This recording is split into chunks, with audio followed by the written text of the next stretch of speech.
नमः माहेश्वराय। मैं डॉक्टर आशुतोष कुमार यादव। आज से हम एक नए सिलेबस की ओर, एक नए विषय की ओर, एक नए लक्ष्य की ओर प्रवेश करेंगे, आगे बढ़ेंगे। जिसका नाम रहेगा हिंदी एलटी ग्रेड एवं टीजीटी। आज हम चर्चा करने वाले हैं जो हिंदी सब्जेक्ट से आपके सामने वैकेंसी आई हुई है एलटी ग्रेड का अथवा टीजीटी का, या जो होने वाला है टीजीटी का पेपर, उसके विषय में हम लोग देखेंगे। तो हम शुरुआत करेंगे काव्य शास्त्र से, क्योंकि जो अन्य चीज़ें हैं वो थोड़ा लेंदी हैं। तो वो चीज़ें आप अपने सभी अध्ययन करते रहिए, अभी टाइम तो उतना है नहीं। तो सोच रहे हैं जो काव्य शास्त्र से संबंधित चीज़ें, इसको हम अध्ययन करने के पश्चात पुनः हम आते हैं उस पर जो जो काल से संबंधित बातें हैं, या जो श्लोकों से संबंधित बातें हैं, या जो लेखक रचनाओं से संबंधित चीज़ें हैं, ठीक ना। तो ये आपके सामने काव्य शास्त्र से संबंधित जो महत्वपूर्ण चीज़ें हैं वो आपके सामने हैं। हम इसको एक व्याख्यान के रूप में व्यक्त करेंगे और आपको तरीका बताएंगे कैसे आप इसको याद कर सकते, ठीक है। चलिए समय न खराब करते हुए हम आते हैं। यहाँ पर लिखा है काव्य शास्त्र। काव्य शास्त्र मतलब काव्य से संबंधित शास्त्र, ज्ञान, अध्ययन, विषय। यहाँ आता है भारतीय काव्य शास्त्र का काल विभाजन, अर्थात जो भारतीय काव्य लिखा गया, रचनाएं लिखी गई, ग्रंथ लिखे गए, उसको कितने समयों में बांटा गया। तो सबसे प्रारंभिक जो समय था काव्य लिखने का, उसको प्रारंभिक काल कहा गया। तो प्रारंभिक काल का समय जो है वह वैदिक युग से लेकर के 650 ईस्वी तक है। ये आपको ध्यान देना है कि 650 ईस्वी तक कहाँ से, तो वैदिक काल से लेकर के तो 50 ईस्वी तक जो समय चला वो प्रारंभिक काल था भारतीय काव्य शास्त्र का। अब वैदिक काल से संबंधित, इसका मतलब कि यहाँ पर कौन रहे होंगे, चार भरत मुनि। क्यों? क्योंकि भरत मुनि ही जो चार वेद आपके थे, तो चारों वेद में आपका प्रथम वेद है ऋग्वेद, द्वितीय वेद है यजुर्वेद, तृतीय वेद है आपका सामवेद, और चतुर्थ वेद है अथर्ववेद। यही आपके चार वेद हैं। इन्हीं चारों वेदों से आचार्य भरत मुनि ने कुछ कुछ चीजों को, जो जरूरत की चीजें थे, उन सबको ले लिया और ले करके एक नए शास्त्र की रचना की, जिसका नाम था नाट्य शास्त्र। अब ये जो नाट्य शास्त्र है, इसी नाट्य शास्त्र को पंचम वेद के नाम से भी जाना जाता है। अब पंचम वेद क्यों इसको कहा गया? क्यों? क्योंकि यह वेद से ही संबंधित सारी चीजों को लेकर के लिखा गया था। यह पंचम वेद आचार्य भरत मुनि इसलिए लिखे थे क्योंकि जो चार वेद थे, जो पढ़े लिखे समाज के लोग थे, ब्राह्मण, वही इसका अध्ययन कर पाते थे। एक सामान्य व्यक्ति जो पढ़ा लिखा नहीं था, जो मजदूर वर्ग का था, वो इन ग्रंथों का अध्ययन नहीं कर पाता था, तो वो आनंद या मनोरंजन नहीं कर पाता था। तो इसलिए इन्होंने कहा, ब्रह्मा जी के पास गए, उनसे कहा कि गुरु भगवान, कोई ऐसा आप उपाय बताए जिससे सामान्य वर्ग भी मनोरंजन आनंद ले सके। तो उन्होंने कहा कि ऐसा है, आप समस्त ग्रंथों से जो चीज़ें हैं उसको लेकर के एक नए ग्रंथ की रचना कर दीजिए। तो उन्होंने रचना किया था। अब इसमें उन्होंने नाटक से संबंधित जो विषय हैं, सारे विषयों को लिखा है, बताया है, और उसको लोगों को समझाया, बताया, और जिससे लोगों ने इसका मंचन करना शुरू कर दिया था। तो इसीलिए ये माना गया कि प्रारंभिक जो काल है, अर्थात वैदिक काल से लेकर के यह आपके आचार्य भरत जो प्रमुख आचार्य इसमें है, और ये कहाँ तक चला, आचार्य भामह तक। माना आचार्य भरत मुनि से शुरू हुआ है, उसके बाद ये चलता गया आचार्य भामह के पहले तक प्रारंभिक काल माना गया। क्लियर ना? इसमें सिर्फ रचनाओं में यही दिखाया गया कि क्या क्या चीजें होनी चाहिए नाट्य में, क्या चीजें नहीं होनी चाहिए, उसको बारे में बताया गया। फिर जब भामह आते हैं, तब उसको, अर्थात जब वैदिक काल मीन्स प्रारंभिक काल के पश्चात जब भामह आते हैं, अर्थात आचार्य भामह से लेकर के आनंदवर्धन तक का जब समय आए, तो रचना काल के नाम से तो रचनात्मक काल कहते हैं। अर्थात अब आचार्य भामह इत्यादि जितने राइटर हुए आनंदवर्धन के बीच में, इन लोगों ने ग्रंथों को लिखना शुरू कर दिया। क्यों? क्योंकि बहुत सारे लोग उसके अभिनय करना शुरू कर दिए, तो नए नए सोच, नए नए विचार, नए नए परिवर्तन शुरू हो गए आना, तो धीरे धीरे ग्रंथों को रचना करना शुरू कर दिया, इसलिए इसको कहा गया रचनात्मक काल। अब ये 650 से लेकर के 850 है, 200 वर्ष का अंतर है। फिर इसके बाद आचार्य भामा के बाद ये कहाँ तक चला था? आनंदवर्धन तक चला था।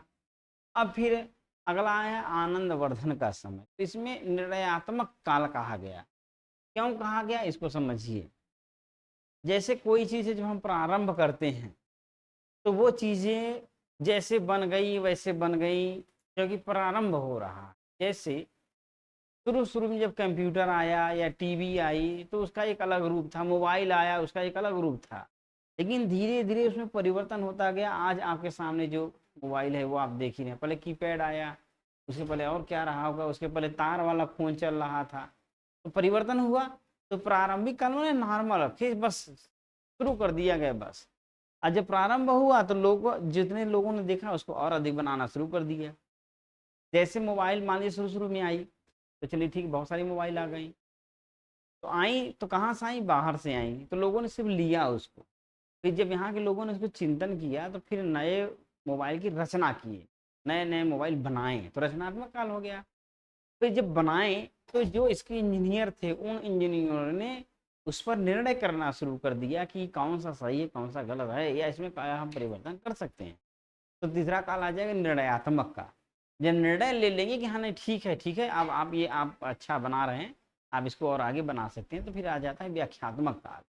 तो ये चार है, ये हम मोबाइल को आधार बना करके आपको समझाने का प्रयास किए हैं।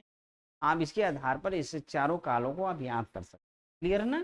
तो फिर आता है व्याख्यात्मक काल जो है, ये कब से है? पहले तो निर्णयात्मक काल है, ये 850 से लेकर 1050 तक है, और फिर 1050 से लेकर 1750 तक चला है आपका व्याख्यात्मक का। ठीक है, तो फिर आते हैं आपका जो निर्णयात्मक काल है, इसमें आते हैं आचार्य वर्धन से लेकर के आचार्य मम्मट तक, और फिर आचार्य मम्मट से लेकर आचार्य जगन्नाथ तक है। रश्मि जो रस गंगाधर रचना लिखे हैं कौन? जगन्नाथ का। कहने का मतलब ये कि सबसे पहले भरत मुनि ने लिखा सिर्फ, ठीक है, तो प्रारंभिक काल था, लिखना शुरू कर दिया। फिर वही लिखी क्या कि उसमें से उधार ले लिए, एक तरह से उतार लिए।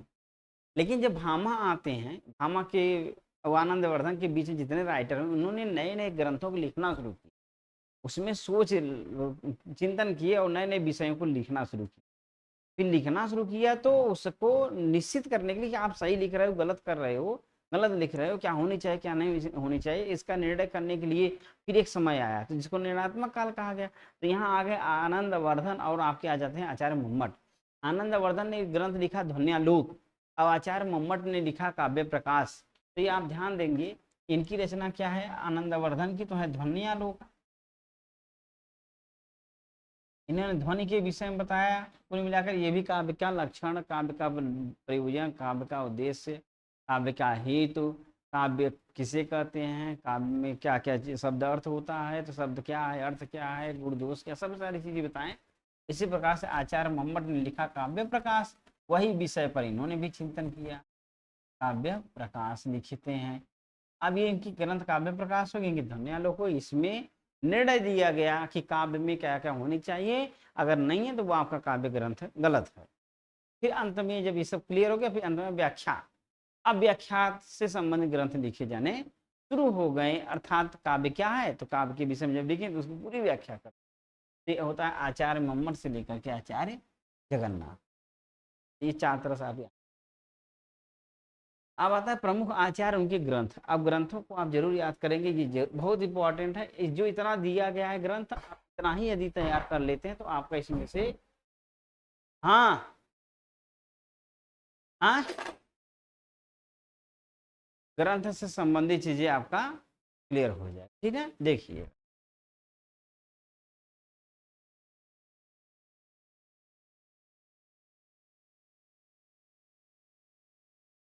अब देखिए, इसको आसानी से हम याद कराएंगे, समझा देंगे, आप उसको उसी तरह ट्रिक से आधार पे। पहला रचना है भरत मुनि का, इन्होंने लिखा नाट्य। आप समझिए, भरत मुनि शब्द आता है भरत, भरत से समझिए आप अर्थ भाट। पहले भाट आते थे, भाट मतलब नौटंकी करने, जो नाटक करते हैं। तो गांव में आप शादी विवाह में देखते हैं जो नौटंकी आती है, तो उसमें अभिनेता सब आते हैं, अभिनय करते हैं, जिसको भाट कहा जाता है, ठीक ना। तो आचार्य भरत मुनि ने भाट के संबंध में था नाटक के संबंध में सारी चीजें लिखा है। इनके ग्रंथ का नाम है नाट्य शास्त्र, जिसको आप याद कर लेंगे। फिर आते हैं भामा, इनकी रचना है काव्य अलंकार, और रुद्रट की भी रचना है काव्य अलंकार।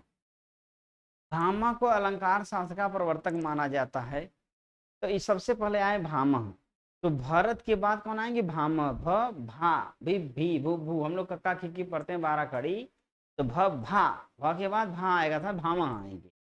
तो काव्य अलंकार लिखते हैं, क्या लिखते हैं, काव्य अलंकार। उसके बाद आते हैं रुद्रट, ठीक है, कौन आते हैं, रुद्रट, वो भी क्या लिखते हैं, काव्य अलंकार। तो ये दोनों रचनाएं अगर पूछता है काव्य अलंकार किसकी रचना है, तो अगर ऑप्शन भामा भामा लगाएंगे, रुद्रट से रुद्रट लगाएंगे, दोनों दोनों रहेगा उपयुक्त में, अलग से नहीं आएगा।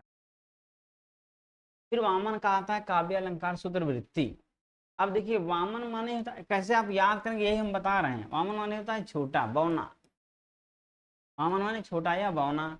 और सूत्र कैसे होते हैं, छोटे छोटे होते हैं। आकाशवाणी दीर्घ छोटा सा, इको छोटा सा है, अनचिच छोटा सा है, खारिच छोटा सा, लेकिन उसकी व्याख्या बड़ी होती है। सूत्र कैसा होता है, छोटा होता है। वामन क्या है, छोटा है।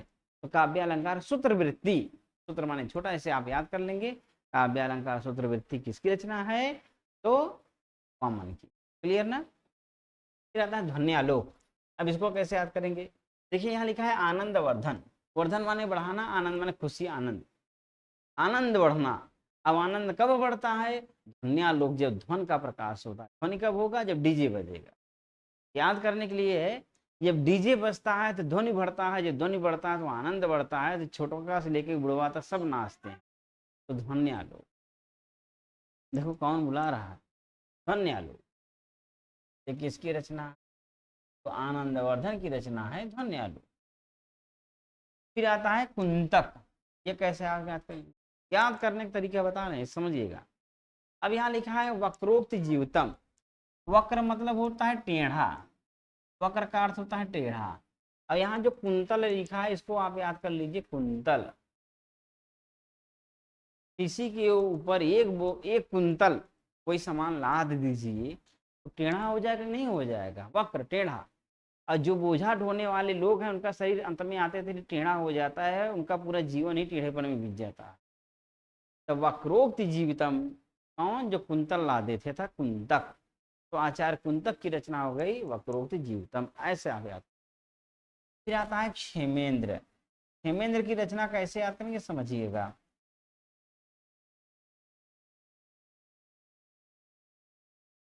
हाथ हटाइए,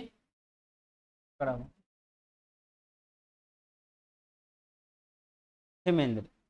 अब क्षेमेंद्र को आप देखिए, तो यहाँ अगर आप अलग करेंगे तो इसको याद कर लीजिए क्षमा से। जब कोई व्यक्ति औचित्य विचार नहीं करता है, औचित्य माने जो उचित हो, सही हो, सही का विचार नहीं करेगा, वो गलती करेगा। और जितनी बार गलती करेगा उतनी बार क्या मांगेगा, क्षमा मांगेगा। तो क्षमा, क्षेमेंद्र, औचित्य विचार चर्चा, बहुत ग्रंथ इंपॉर्टेंट है, सब पूछे जाते हैं। तो औचित्य विचार, जिस व्यक्ति ने उचित विचार नहीं किया, गलत विचार किया, वो हमेशा क्षमा है। तो औचित्य विचार किसकी है, क्षेमेंद्र की है। अब आता है अभिनव गुप्त। अभिनव गुप्त में नाम ही है अभिनव, और यहाँ है अभिनव भारती, याद हो जाएगा। लेकिन अब यहाँ आया ध्वन्यालोक लोचन। लोचन माने होता है नेत्र, आंख। तो ध्वन्यालोक को प्रकाश देते हैं, नेत्र से देखते हैं। अब यहाँ क्या है जानते हैं, जो आनंदवर्धन ने ध्वन्यालोक लिखा था उसी पर ये टीका लिखी गई। अर्थात ध्वन्यालोक में जो चीजें उन्होंने बताया, आचार्य आनंदवर्धन ने, उस चीज की इन्होंने अच्छे से अलग से व्याख्या किया, उसको बताया कि इन्होंने ये चीज किया है तो ये इन्होंने गलत किया। क्लियर ना। तो कौन करते हैं ये, तो आपके अभिनव गुप्त जी करते हैं। तो दो ही रचनाएं हैं ध्वन्यालोक से संबंधित, ये ध्वन्यालोक है, ये ध्वन्यालोक लोचन है। तो ध्वन्यालोक जब आनंदवर्धन की हो गई, तो ध्वन्यालोक लोचन अभिनव गुप्त की हो गई। क्यों, क्योंकि इन्होंने उन पर टीका लिखी थी। तो इसे आप याद कर लेंगे। फिर आता है राजशेखर। इनकी बहुत इंपॉर्टेंट रचना है काव्य मीमांसा, ये बहुत पूछा जाता है। अब इसको कैसे याद करें, देखिए मीमांसा माने होता है चिंतन। मीमांसा मतलब क्या होता है, चिंतन। जब कोई व्यक्ति काव्य पर क्या करेगा, मीमांसा करेगा, चिंतन करेगा, विचार करेगा, तो बहुत शिखर पे जाके बैठे, क्योंकि उसने काव्य पर बहुत अधिक मीमांसा किया, माने उसके छोटे छोटे अंशों पर चिंतन किया है, उसको अध्ययन किया है। तो जो भी काव्य पर मीमांसा करेगा वह शिखर पे जाके बैठेगा, तो राजशिखर। तो राजशिखर की रचना क्या हो गई, काव्य मीमांसा। फिर आता है धनंजय, इनकी रचना है 10 रूपक। अब ये जो धनंजय हैं, धनंजय का का पर्यायवाची आप समझिए, तो धनंजय कहा जाता है अर्जुन को, क्योंकि ये धन जीत के लाते, धनम जयति धनंजय, धन को जीतने वाला भाई क्या है, धनंजय है। अब बताइए महाभारत जब युद्ध हो रहा था तो भगवान श्री कृष्ण को अपना विराट रूप दिखाए थे, ठीक है। तो आप याद करने के लिए याद कर लीजिएगा कि भगवान श्री कृष्ण को अपना 10 रूप दिखाए थे। किसना रूप दिखाए थे, 10 रूप दिखाए थे। किसको, तो धनंजय को अर्थात अर्जुन को। तो आपका एक पर्यायवाची भी तैयार हो गया कि अगर आ गया कि अर्जुन का पर्यायवाची क्या, धनंजय है। धनंजय को भगवान श्री कृष्ण ने अपना 10 रूप दिखाया था, तो 10 रूप किसकी रचना है, धनंजय की है, याद कर लेंगे। आता है महिम भट्ट, ये भी बहुत इंपॉर्टेंट रचना है। ये अभिधा लक्षणा व्यंजना जो शब्द भेद हैं, तो अभिधा में लिखी गई ये ग्रंथ। इसमें शायद 100 ही श्लोक हैं, अभी यह क्लियर नहीं है, लेकिन ये महिम भट्ट की जो व्यक्ति विवेक रचना, ये बहुत इंपॉर्टेंट, ये पूछा जाए। अब इसको कैसे आप करेंगे समझिए। लिखा है व्यक्ति प्लस विवेक, विवेक और बुद्धि दो शब्द होता है। बुद्धि मतलब ये कि जो गलत सही दोनों प्रकार के ज्ञान को रखता है, और विवेक ऐसा है जो कि सही क्या है वो बताती है और गलत क्या है वो बताती है, तो आपको गलत ना करके सही की ओर प्रेरित करती है। लेकिन बुद्धि दोनों की ओर भगाती है, जिधर प्रबल हो जाता है आप वही काम कर जाते हैं, ठीक है। तो जो व्यक्ति विवेक होगा, जिसके अंदर जिस व्यक्ति के अंदर, देखिए क्या है व्यक्ति, तो जिस व्यक्ति के अंदर विवेक होगा वो बहुत महीन होता है। काम करते हैं लोग, बड़ा महीन आदमी है, बहुत सुलझा हुआ आदमी है, बहुत समझदारी से कोई काम करता है, तो इसका मतलब विवेक है। तो ये याद करने के लिए रहेगा कि जो महीन व्यक्ति होता है अर्थात महीम होता है, वह व्यक्ति विवेक होता है, उसके पास विवेक होता है, ऐसे याद कर लेंगे। फिर आता है भोजराज का है श्रृंगार प्रकाश और सरस्वती कंठा भरण। आप एक राजा भोज थे, आप नाम सुने होंगे राजा भोज। तो भाई जब राजा हैं तो राजा के पास बहुत सारी रानियां, इसका मतलब उनके पास श्रृंगार का प्रकाश ही प्रकाश है, चारों तरफ श्रृंगार ही श्रृंगार है। तो श्रृंगार प्रकाश किसकी रचना हो जाएगी, तो भोजराज की रचना हो जाएगी। अब एक भोज शब्द का अर्थ होता है कहीं पर न्योता, जो हम खाने के लिए जाते हैं, कहते हैं चले हम भोज में जा रहे हैं। तो जब व्यक्ति भोज में जाके खाना खा लेगा, कहाँ तक, कंठ तक भर लेगा, नटई तक, तो उसकी सरस्वती क्या हो जाएंगी, रूठ जाएंगी ना। भाई लड़के अक्सर इलाहाबाद में या कहीं भी अगर अगल बगल कोई कार्यक्रम है तो प्रयास करते हैं यार आज खाना ना बनाना पड़े, चले खा के आराम से आएंगे। जब जाएंगे नटाई भर ठूस के आएंगे तो पढ़ेंगे, सो जाएंगे, सो जाएंगे। क्यों, क्योंकि सरस्वती रूठ गई हैं। क्यों, क्योंकि उन्होंने कंठ तक भर लिया, कंठा भरण, कंठ तक उन्होंने भर लिया था। जैसे सरस्वती रूठ गई थी, तो सरस्वती कंठा भरण किसकी रचना है, तो भोजराज की रचना, ये आप याद करें। फिर इसके बाद आता है, अब देखिए अगली जो रचनाएं महत्वपूर्ण रचनाएं हैं, इसके बीच 2-3 और बची हैं, इसको समझ लेते हैं। आज रचना पढ़ने के पश्चात हम लोग कल काव्य लक्षण के संबंध में चिंतन करेंगे, विचार करेंगे, और छोटे छोटे वीडियोज रहेंगे, आप उसी को समझिएगा। फिर आता है मम्मट जी की रचना है आपका काव्य प्रकाश। ये बहुत इंपॉर्टेंट रचना है, काव्य प्रकाश का जो लक्षण है वो बहुत पूछा जाता है। तो मम्मट जी ने क्या दिया, क्या लिखा है, काव्य प्रकाश लिखा है, इसको आप याद कर लें, ठीक है। ये बहुत वैसे चर्चित रचना है, आपको याद रहेगी।